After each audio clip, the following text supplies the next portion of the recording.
دا غینه به سوال لئی وی چې حدیث کې دا ثابت دی چې الله سبحانه وتعالی دنیا اسمان ته راکوزیږي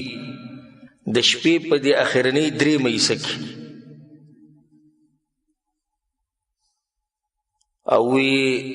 د دین خو به د ثابتېږي چې الله سبحانه وتعالی همیشه د دنیا په دې اسمان کې ولې ځکه چې په یو ملک شپه ختمه شي په بل ملک شپه راشي نه بل کې ختمه شي بل کې راشي بل کې ختمه شي بل کې راشي نو د دې اشکال او د دې خبرې وضاحت وکړه الجواب بالله التوفیق غدای چې په دې کې زمنګ ذره برابر شک نشته ذره برابر الله سبحانه وتعالی دنیا اسمان ته راکوزیږي د شپې په اخرنۍ حصه کې څنګه چې د الله د شان سره ښایي دا ټکی ور ډېر اهم دی څنګه چې د الله د شان سره ښایي یعنی مطلب چې د مخلوقاتو په شان راکوزېدل هغه نه دي موږ کیفیت نشو بیانولی او نه تصور کولی شو او نه هغه د مخلوقاتو په شان الله د یو ځای نه بل ځای ته لاړ والعیاذ بالله یا الله چې د دنیا اسمان ته راغی دا بعض وایي الله چې د دنیا اسمان ته راغی او یا وابیانو تاسو وایي چې دنیا اسمان ته راغی وابیان نه وایي د وابیانو امام وایي محمد صلی الله علیه وسلم وایي دا تاسو وایي دا حدیث وایي دا خو حدیث کې متواتر حدیثونه په دې باندې د دنیا اسمان ته چې راغی نو بیا خو له نور اسمانونه په الله له پاسه شو بعض وایي عرش ته خالي پاتې شو بعض وایي نو شپه خو په یو ځای دا سوالونه د هغه انسان زړه ته راځي چې هغه خالق او مخلوق یو شان ګڼي دا سوالونه هغه سړي په زړه کې راځي هغه ته د اشکال راځي نور الله سبحانه وتعالی صفات دا موږ منو حقیقي معنو باندې ثابتو بغیر د کیفیت نه کیفیت الله ته معلوم دی بغیر د تمثیل نه مثال نه پیش کو بغیر د تشبیه نور کو مخلوق سره اوس دا غوګونه د حتیم شتي او غوګونه د میګیم شتي کنه دوه یو شان دي مخلوق او مخلوق کې دوه فرق دی په خالق او مخلوق کې وسمه فرق خدای سوالونه هغه انسان کوي چې الله او مخلوق یو شان غني بیمار زړه خنۍ هغه د تپوسونه کوي دا خبره ساتي الله په قران کې ولا يحيطون به علما دا انسانان دا مخلوق الله بخپل علم کې نشي راګیرولې زمونږ څه علم دی چې الله وبګی راګیرو الله خپل ځان خپي جني او مونږه دومره پیژنو څومره چې مونږ ته ویلې ده بس مونږه دومره پیژنو څومره چې پیغمبر صلی الله علیه وسلم مونږ ته په صحیح حدیثونو کې ویلې خبره ختمه شو تغیر اخو به دا خبرې کول چې دا څنګه او دا څنګه نو موږ دا وایو زمونږ د عقیده ده چې الله د دنیا اسمان ته راکوزیږي او په دغه وخت کې الله په عرش ومي او الله چې راکوشي یو پیر نو د هر ملک او د هر علاقې شپې اخرنۍ حصې ته رارسي الله چې یو پیر راکوشي کنه نو هر ځای کې چې اخرنۍ شپه ده الله د دنیا اسمان ته راشي څنګه چې الله د شان سره ښایي او په دې باندې دلایل دي دې دلایل چې څوک په الله باندې مهینی او صحیح متبع د رسول صلی الله علیه وسلم هغه زړه به مطمئن کړي حدیث کې دا راځي رسول صلی الله علیه وسلم وایي الله به د خلکو سره مخلوقاتو سره چې حساب کتاب کوي په لږ وخت کې به ختم کړي هر څه الله به د ډیرو انسانانو سره ګوره په یو ځای حساب کتاب کوي خو د یو ته به داسې ښکاري د چا سره چې حساب کوي چې حساب کتاب صرف د چا سره روان دی زما سره روان دی دومره قادر باچا دی په لږ وخت کې د ډیرو خلکو سره حساب کتاب دا به الله کوي خو دغه انسان ته به دا ښکاري چې صرف ما سره حساب کتاب روان دی خبر دې ته سوچ وکړه اوس موږ په دې دنیا کې په دې وخت کې څوک مړه کېږي اوس هم څوک مړ شوی اوس به هم څوک د مور د خېټې نه راوتی په دې سکند کې به هم څوک غریب شوی په دې سکند کې به هم څوک مالدار شوی په دې سکند کې به هم څوک بیمار شوی په دې سکند کې به هم څوک روغ شوی په دې سکند کې به هم څوک راولېدلی په دې سکند کې به هم څوک ګمراه شوی په دې سکند کې به هم چاته هدایت ملو شوی دا ټول کارونه الله په یو وخت کې کوي نو څنګه په دې سوچ کې چې څنګه الله د دنیا اسمان ته راکوزي شپه دلته او شپه هلته کېدل شپه دې ځان سره زړه چې بیماري هغه دا خبرې کوي دا ټول موږ منو کنه چې دا کم کارونه چې اوس روان دي څوک کوي یو الله دا ټول کارونه کوي یو الله سبحانه وتعالی دا ټول کارونه کوي امام ابن رجب رحمه الله چې کله دا اشکال هغه په مخ کې چا پیش کو وی دا یو قبیح اعتراض دی امام ابن رجب رحمه الله وی او وی که رسول صلی الله علیه وسلم یا خلفای راشدین دا اعتراض اوریدلې وی د دې سړي دا نو وی جیل ته چې سزا ولور کول چې خلکو ته عبرت اغسته ته الله مبارک دا خبرې کې شیخ الاسلام ابن تیمیه رحمه الله بیان تلبیس الجهمیه په دې کتاب کې شیخ الاسلام ابن تیمیه رحمه الله د دې شبهه جواب کړي اولنی خبر شیخ الاسلام ابن تیمیه دا کړی دا وی دا خبره هغه څوک کوي چې څوک الله مخلوق یو شان غني دویمه خبره هغه دا کړی دا دې د سوچو کوي وی رسول الله صلی الله علیه وسلم وی چې الله وی اذا قال العبد الحمد لله رب العالمین کله چې بنده وی الحمد لله رب العالمین الله سوی حمدنی عبدی حمدنی عبدی زما بنده زما حمد وی نو اوس په دنیا کې څومره خلک په یو ځل الحمدلله رب العالمین وایي دې ټولو له الله په یو وخت کې جواب ورکوي په دې ټولو له الله سبحانه وتعالی په یو وخت کې جواب ورکوي ستا په زړه کې د اشکال څنګه راځي اذا قال الرحمن الرحیم کله چې بنده وایي الرحمن الرحیم الله وایي زما بنده ثنا وایي په ما باندې چې څومره خلک په دنیا کې الرحمن الرحیم وایي الله دې ټولو ته دا خبره کوي بیا هغه دا خبره کوي وی عبد الله بن عباس رضی الله عنه په یو کس راغی وی الله به دې ټول خلکو سره څنګه د قیامت پر حساب کتاب کوي په لږ وخت کې یعنی هغه سره دا خبره را پریوته ده چې دومره غټ مخلوق او په لږ وخت کې سره الله حساب کتاب وی څنګه چې ول په یو ځای دې ټول رزق ورکړي د قیامت سره حساب کتاب کوي و چې څومره مخلوقات رزق ول څوک ورکړي په یو ځای ول الله ورکړي نو دغه الله ته په یو ځای حساب کتاب کول څه ګران دي نه دي ګران هغه بیا شیخ الاسلام تیمیه رحمه الله یو ناشنا انسان تیر شوی علما وی دغه مبارک وی دا خو پرې چې ته بل څوک لکه صفاتو کې چې لکه د پښان څوک نو دا خو ټول علما وی د شیخ الاسلام تیمیه رحمه الله بشن عالم د زمکه د پاسو د اسمان الله دې موږ نه لیدلې خو بعض علما سوي وی د خپل ځان په شانیم څوک نه ولیدلې وی هغه تر خپل ځانوم پته وي او دې سره آشنا علم الله ورکړو چې مو سره کېناستې وی دې سترګو به خبرې کولې او کتابونه لیکلي ناشنا کتابونه ډېر کتابونه به کې دي چې لیکلي ماښام مانځنه بعد پسې یو کس راغی سلام یې وسره وکړو زوی د پلانې علاقې نه راغلی ما لکه یو کتاب ولیکي په دې مسله کې ماسوتن بانک به وي کتاب به لیکلی وي دا ویې څه ده کتاب اوس مسلمانان یې پړاوي او شرح یې کړ ماښام مسلمان منځ کې به صرف کتاب لیکو هغه دې خلکو ته دا وایي ای خلکو که تاسو نه منئ موږ سره قرآن او حدیث سره نه مطمئن کېږي راشه بل دلیل درته ښیم وایي څه ناشنا دلیل ګوره وایي نور ته هم چېرته کتلي نو تاسو به لازم وایي چې موږ کتلي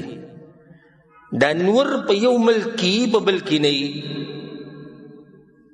په یو ځای کې په بل ځای کې نه وي په یو ځای کې جمع په یو ځای کې اوړی په یو ځای کې شپه په بل ځای کې ورځ د یو حرکت تلاسه نو چې مخلوق کې دومره زور دی نو خالق به څومره زور وولي دا څنګه ناشنا دلیل دی نور دلته شته په بل ځای کې نشته نو دا ورځ خو ګرځي راګري بیا داسې وایي نو چې هر ځای کې ورځ رانده خو یو نور دی تقسیم شوی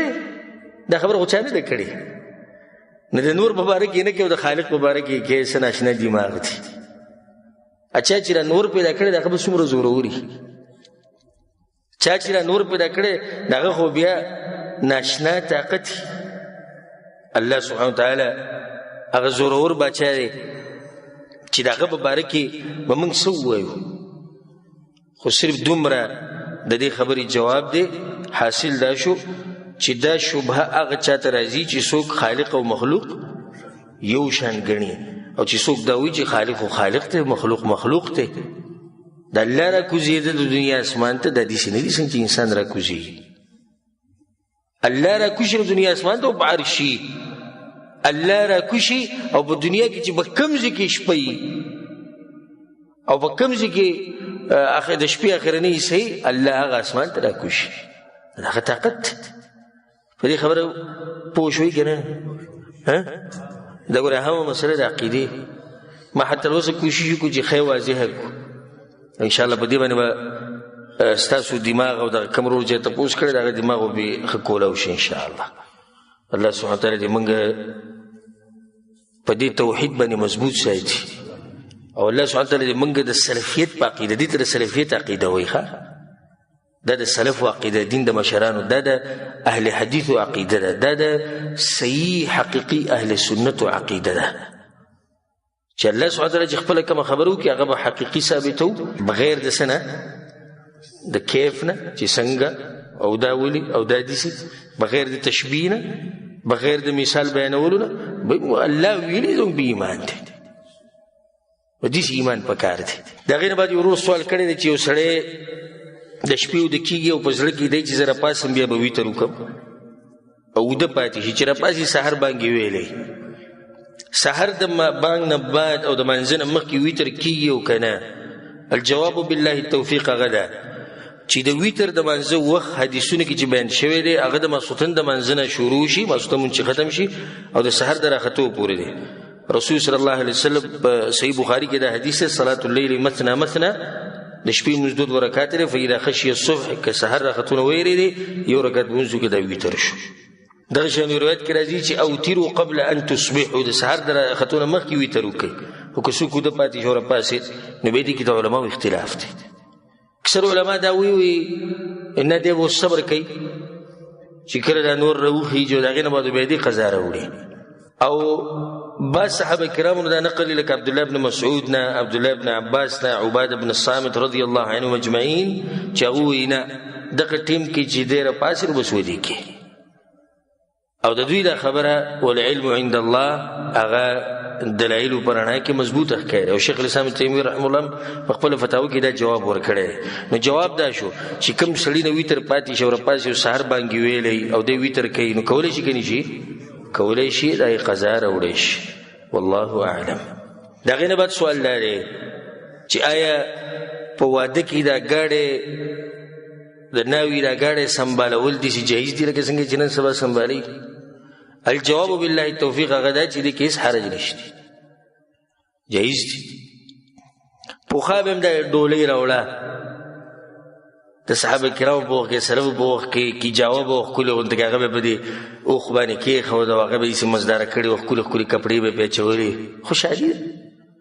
خو صرف دومره دي چې شریعت په حدود کې دنه چې اسراف پکې نه الله وکلوا واشربوا ولا تسرفوا خوري اوس کې خو اسراف مکوئ نه د خوشحالي موقع کې سره چې د بګاډ باندې شیس ګولونه ولګي یا بل څه دي چې پورګي چې پړقېږي دا غي د لاس هیڅ خبره نه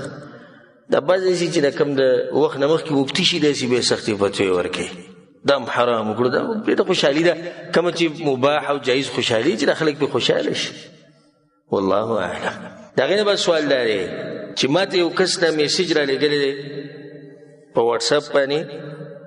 چې کم سړی مونځ پرېږدي نو د هغه دا ګناه ده چا چې یو د سهار یې مونځ پرېښو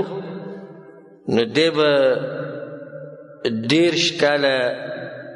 جهنم کی او دغه 10 کاله به د دنیا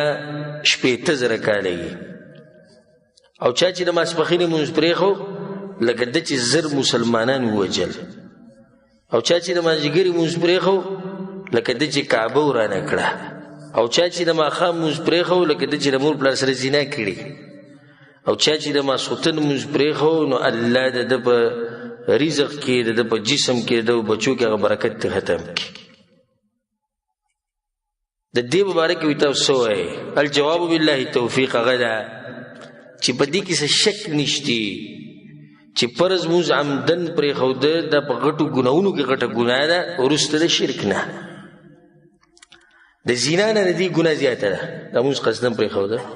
یو سړی قصدن وجل دا ګناه کم ده د دې ګناه نه چې سړی فرض موږ قصدن پرې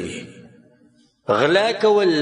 دا ګناه وړه ده په نسبت د دې چې سړی قصدن موږ پرې شراب سکل دا وړه ګناه ده په نسبت د دې چې سړی قصدن یو موږ پرې الله سبحانه وتعالى بدا سړی شرمي په دنیا کې او په آخرت کې فخلف من بعدهم خلف اضاعوا الصلاه واتبعوا الشهوات فسوف يلقون غيا الله يدخلك بجهنم تسي درشن عبد الله بن مسعود روایت ته چې من سره کله چې اخوخي چې سحر له سبال الله سره دي سميرو چې مسلماني فليحافظ على هؤلاء الصلوات د دې منځونو حفاظت کوي حیث ینادى بهن په کوم ځای کې چې دوی لپاره اواز کیږي. کوم ځای کې اواز کیږي؟ جومات کې، هغه ځای کې لمونځونه کوئ. که تاسو دا غواړئ چې سبا الله ته دې مخامخ چې مسلمانان یې، مطلب مسله د کفر او د اسلام ده، دې کې خو څه شک نشته. خو دې ورور ته چې کوم میسج راغلی دا منګړت خبره، او دا زمونږ د اکثر وروڼه کوم چې خبر نه یو دین بیانې او تبلیغونه کوي، دوی دا خلک یری په یو مسله کې، نو د ځان نه پکې قصې جوړ کړي چې دا سړی ویریږي. ګوره که ته یو سړی په دې خبره یری چې مونځ مه پرېږده، د مونځ پرېښودو دا ګناه ده، نو مونږ سره قرآن او صحیح حدیثونه شته که نه؟ هغه راواله. رسول صلی الله علیه وسلم وایي کوم سړی چې قصدن مونځ نه کوي دی کافر دی. د دې نه بله غټه خبره شته. و دې که چې کوم میسج ورته کړی دی، وایي چې کوم سړی قصدن مونځ پرې لکه د چې زر مسلمانان ووجل، د ویرېد سم. و دا خطرناکه ده که دا خطرناکه ده چې کوم سړی قصدن مونځ نه کوي دی کافر دی؟ کومه خطرناکه ده؟ د کفر ده. نو موږ سره صحیح حدیثونه شته، موږ سره آیتونه شته. دا قسمه میسیجې د دې خورول، د دې نشر کول، زه ټولو خویندو وروڼو ته نصیحت کوم چې نن سبا خصوصا د فیسبوک او واټساپ او د ګن بلا راوتې ده چې څه شی نشر کوئ نو مخکې تحقیق کوئ. او بیا دی پکې لاندې لیکلي وایي که مسلمان یې مخکې به یې نشر کوې، ستا په ما باندې زور دی چې نشر کوم بس. که مسلمان یې وایي نشر کوې، لکه د اسلام دا خبرې دې ستا د میسیج سره تړلی شوې، لسو کسانو ته ولېږه الله به برکت راکولی وکړي، ټولې پالتو خبرې. که چاته دیني خبره کیم اولې تحقیق وکړه بیا ورته ولېږه، او که نصیحت ورته کې د خورولو وایي وروره که خوره دې کړه الله به در اجر درکړي، بس خبره ختمه شو. خو دا که مسلمان یې، دې بعضو پکې لاندې لیکلي و که ایمان دې صحیح نو اجازت به درکړي د خورولو، او که د یهودو نصاراو ملګری نو بیا دې نه پرېږدي وایي، او که د شیطان مني نو بیا به نشر نه کړي. داسې ګپ جوړ کړی دین نه. نو دې قسمه خبرو کې احتیاط پکار دی. د هغې نه بس سوال دی، هغه ده چې زه ځوان یم وړوکی، او زما عمر چې دی شیخ صاحب 21 کاله، او زه واده کول غواړم، خو زما نه مشران دورونه دي او هغوی لا ودونه نه دي کړي. آیا زه د هغو نه مخکې واده کولی شم او که نه؟ دا ښکلې مسله د پښتنو کې دا غټه جاخه ده. اول خو دې ورور ته دا ووایم چې ته وړوکی نه یې، ځان ترې ځوان وي نو وړوکی به کیسې شو. او بیا زه وړوکی یم او د 21 کالو یم. عمرو بن العاص رضی الله عنه چې کله واده کو د هغه عمر 11 کاله و، او دا اولنی زوی عبدالله بن عمرو بن العاص رضی الله عنهما د دا او د دې پلار په دې منځ کې 14 کاله فرق دی. زوی د پلار نه 14 کاله کشر دی. بس د 11 کالو په عمر کې 11 کالو په عمر کې واده کړی، ته د 21 کالو په عمر کې لا وړوکی. ناول خدای خبره. د هغې نه بعد بیا ده چې په الله باندې توکل وکړه، د واده پروګرام سیټ کړه، او دې دوه وروڼو چې کله الله له توفیق ورکړو واده پروګرام یې جوړ شو، بس کوي ته د هغو د لاسه سره خپل ژوند خراب کړې. دلته موږ سره یو کس و، اوس خو چې تللی ملک ته نیایي نه، هغه په دې ویښتو کې سپین لګېدلي وي، که نه و دې چې 40 نه 45 په دې منځ کې. ما ورته ورځې مې واده څنګه اراده دې شتي که؟ وایي زما د مشران دورونه نور د هغو لا نه دی کړی. ما کېره بیا تا ته وخت ډېر دی، ځکه چې دوه لا نور دی، ته خو وړوکی خس کې اوس د 40 او 45 منځ کې له وړوکي 50 نه سړی واوري، بیا سړی سوچ شروع کړي چې واده به کوو که نه. شپېتو کې چې قبر ته کوز کړي قصې ټوله ختمه شي. نه دا غټه غلطي ده زمونږه چې مشران وروڼه وایي ناستي، او اکثر په جنکو کې دا ډېره غټه مسله وي مشران خویندې ناستې دي. خلک راشي دا کشره غواړي، نه موږ یې نه درکوو ځئ، ښه کله به یې راکوئ چې دا دوه واده شي بیا تاسو راشي، دوی به تاسو ته نه ایسي. د خلکو به ډډه لګولي چې ستا دا 2 لوڼه واده شي او دا 3 واده شي، بیا به دې 4 پسې درځي. په دې کمې پسې چې رالو او دغه سړی تا ته مناسب ښکارېدو جنې وله ورکړه، که 3 وایي که 4 وایي که 9 او 10 وایي. دا کوم ځای کې راغلي چې مشران واده نه یې کړی کشران به نه در کړي. ښه سبحانه دا تجربې خبره ده. اکثر د دې کشر رور د لاسه یا د کشر خور د لاسه د نورو ته هم لار کولاوي. داسې ډېر کېږي وره دا کشر جنې واده شي که نو بیا د نورو پسې هم رشتې راځي. او داسې ولې نه وي چې کله یو سړی 2 واده وکړي د دې کشري چې بچي وشي هغه مشر ورسره وکړي شي دی که نه دي د دې له برکت الله هغه مشر له هم بچي ورکوي نو دغه شان چې ته د کشر زوی له واده وکړي د مشرانو نه مخکې او دا کشره جنۍ واده کړي د دې لویو جنکو نه مخکې مشرانو نه الله به هغوی ته یو دروازه کولا وکړي او ډېر ورته موږ دا وایو چې په الله باندې توکل وکړه د وس نه په دې کې نه د مور پلار نافرماني شتي او نه پکې د وروڼو رشته پرې کول شي او که هغوی په دې باندې خفه کېږي نو الله ته سوال کوو چې الله یې څه کړي خوشحاله کړي خو ته خپل ژوند مه خرابوه والله اعلم. د هغې نه بعد دا سوال دی چې آیا لور له هغه نوم سړی ایښودی شي او که نه کوم چې د موري او زما ښځه چې مړه شوه د هغې یوه په دغه ټیم کې لور پیدا شوې وه او هغې له زه غواړم چې دغه مور په نوم وله نوم کېدم نو دا کار جایز دی او که نه؟ الجواب بالله توفیق هغه ده اصل په نومونو ایښودو کې اباحت دی کوم نوم یې دا جایز دی هغه نوم به نه ږدي چې شریعت منع کړی غیر الله بندگی به کې راځي شرکي نومي دغه شان معنی خرابوي د ډمانو نومونه هغوی خاص نومونه د انګریزانو خاص نومونه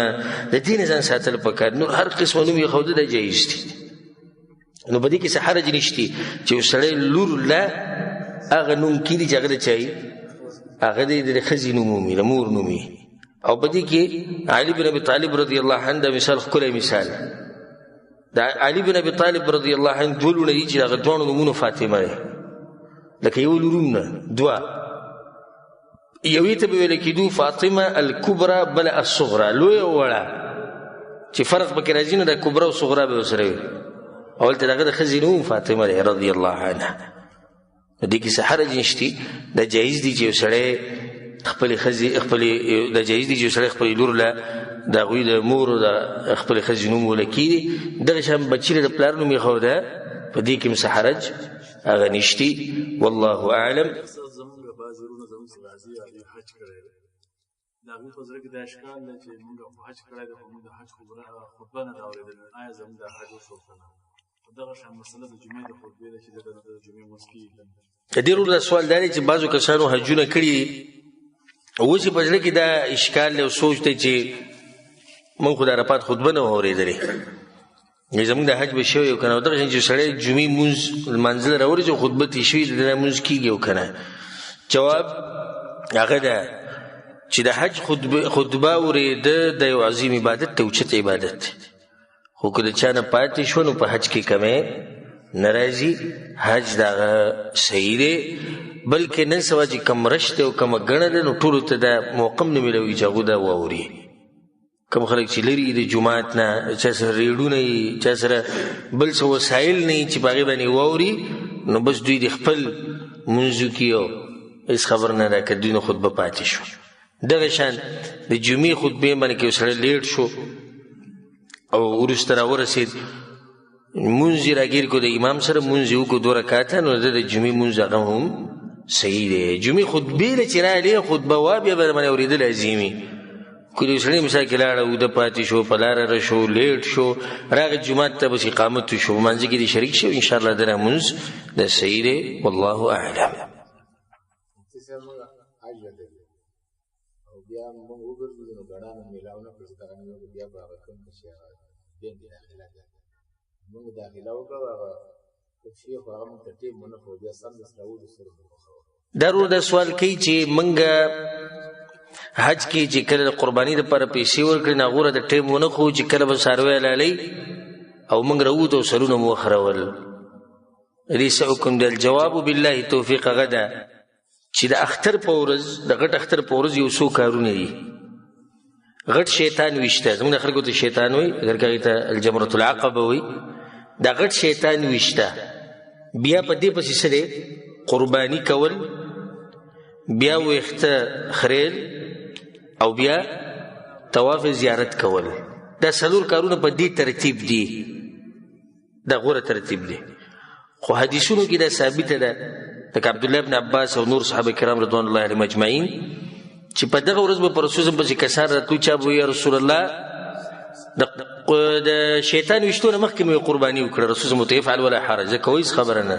سبا کړه یا رسول الله د شیطان وشتونه مخکې طواف وکړو طواف زیارت مخکې وکړو رسول الله ته افعل ولا حرج باج بکې یا رسول الله قرباني نه مخکې مې وخته وخرید رسول الله ته افعل ولا حرج په دغه ورځ شریعت د ازادي ورکړې ده دا څلور کارونه کتبه راکولای شي خو زمونږ د عوام غریبانو یو خو د چا نه تپوس نه کوي تپوس ورته ډېر مشکل ښکاري بل داسې باقاعده درسونه او تدریب دوله ورکول هغه نشتی چې د حج له یو سړی ځي هغه ته سړی پوره طریقه وښایي او دا د فایدې لپاره ذکر کم چې کم عالم که پاکستان کې او که افغانستان کې او که انډیا او که هر ځای کې دی چې په خپله حج نه یې کړی او دا حالات یې نه یې لیدلی دی دومره نه یې پوهه لکه څومره چې هغه عالم پوه چې په خپله حجونه کړي او دا حالات او دا هر څه یې لیدلي نو زمونږ د عوامو په زړه کې دا پخه خبره پرېوتې ده چې څو پورې قرباني نه یې شوي ویښتو له لاس نه شي وړی نو موږ څه وایو چې دا غوره دی دا ترتیب اول شیطان بیا قرباني بیا سر خریل بیا طواف دا غوره ترتیب دی خو که چا مخکې وروستو کو هیڅ خبره نشته دا د رسول صلی فتوا ده افعل ولا حرج نو دغه فتوا تا ته هم د رسول صلی الله افعل ولا حرج چې دې کړی دی کړی دی او حج دې ښه صحیح دی والله اعلم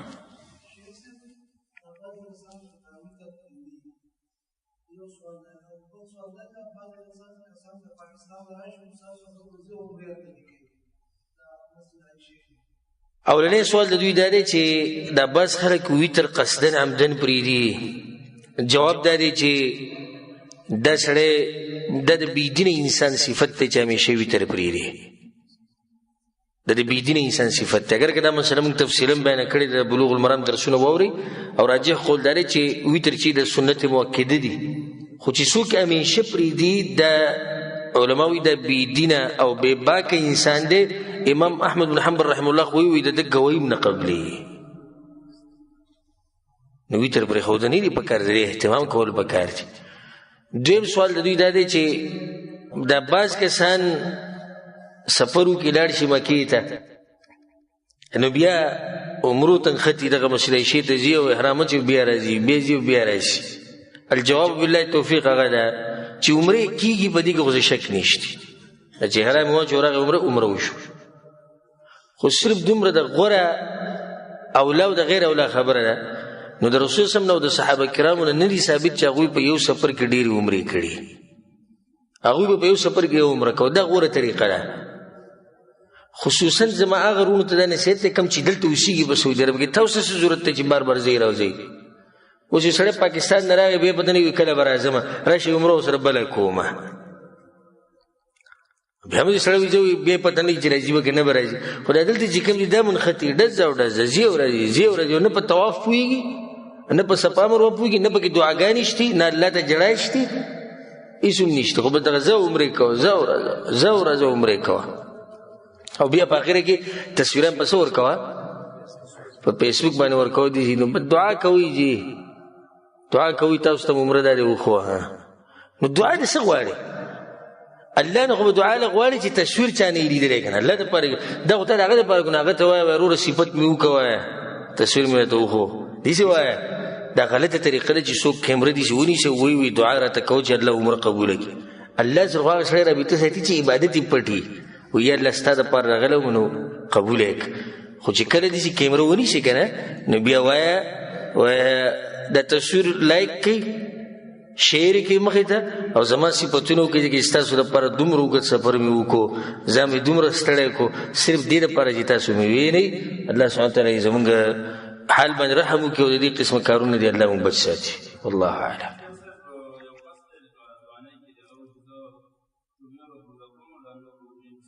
مسلسل روجې نیوه د دې نه منع راغلې ده غوره طریقه او غوره روجه رسول سموي چې دا د داود علیه السلام و هغه څه ده یو ورځ روجه یو ورځ بوزه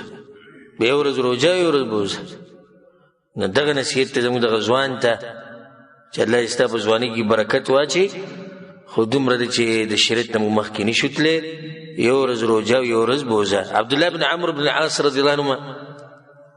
دی په ځان لازمه کړې وه چې زه به هر ورځ روژه نیسم او ټوله شپه به تهجد کو.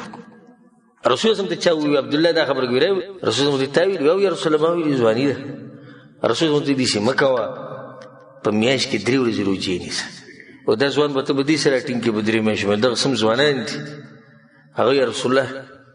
زموږ دې ځوانۍ ته وګوره 3 ورځې روژې په میاشت کې. زه چې دا کسان وایي چې زموږ په دې ځوانۍ پورې بس برسې چې دغه یو میاشتې ته ناست یو نو هغه دغه ته رمضان ته هم ډډې لګولي که راشي چې راشي هغه په دې نیسو چې پرېښودی نه شو لکه پرېږدو خلک وایي ته ځان ته څنګه مسلمان وې نور که داسې لږه لار پکې میلاوېدی که نه که لږه لار میلاوېدی نه بیا د مزدورۍ دپاره دغه هم پرېږدي خو لار پکې نشته. نو هغه یا رسول الله دا 3 ورځې ځواني ده. رسول الله ته بیا صحیح ده نو د پیر او د جمعه په ورځ روژه کوه. هغه یا رسول الله طاقت د دین هم ډېر دی بیا یو ورځ روژه او یو ورځ بوزه او بس مطلب دې نه خو هسې نشته. په دې باندې عمل شروع کړو. بیا چې کله بوډا شو نو ارمان وکړو چې ارمان به د رسول الله خبره منلی هلته خبره په ځان لازم کړې وه نو چې بوډا شو نو بیا به یې څه چل کوو سبحان الله هغه به خپلې خبرې نه واپس کېږو. هلته خو ویلو چې یو ورځ به روژې یو ورځ بوزئ نو بیا به یې 10 ورځې روژه کړه 10 ورځې به یې بوزه کوله او د مرګه پورې دغه ترتیب نو دغه ورور ته زموږ دا نصیحت دی چې یو ورځ دې روژه کوي یو ورځ دې بوزه کوي. د دې نه اخوا دې نه ځي والله اعلم. یو رکعت وتر خو ثابت دی دا موږ چې د حدیث مخکې په دې سوالونو کې تېر شو ثم یوتر برکعه یو رکعت وتر د رسول الله صلی الله علیه وسلم نه ثابت دی. یو رکعت 3 5 و 9 11 او په دې باندې په خپلو ځایونو کې موږ الحمدلله ښه تفصیل کړی دی او د هر عادت خپله طریقه ده هغه موږ بیانه کړې ده د الله سبحانه وتعالی په توفیق سره. نو عمل په دې ټولو باندې پکار دی والله اعلم.